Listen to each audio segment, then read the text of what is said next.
Gerakan Pinto.co. Partai Nasdem resmi mengusung pasangan Bustami Hamzah Tusop atau Tengku Yusuf Awahab dalam Pilkada Aceh 2024.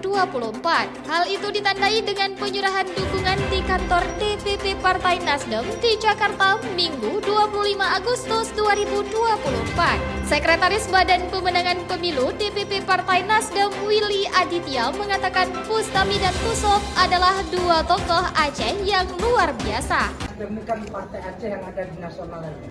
Keputusan DPP Partai Nasdem untuk tribut Aceh kepada kakak Bustami Hamzah yang berpasangan dengan Yusuf, seorang ulama yang legendaris, Yusuf Abdul Wahab, insya Allah membawa gerakan perubahan dan memenangkan kontestasi Pilgub 2024. Sebelumnya, dukungan untuk Bustami Tusop juga datang dari Partai Amanat Nasional dan partai lokal yakni Partai Aceh Sejahtera yang dibentuk oleh sejumlah ulama Aceh.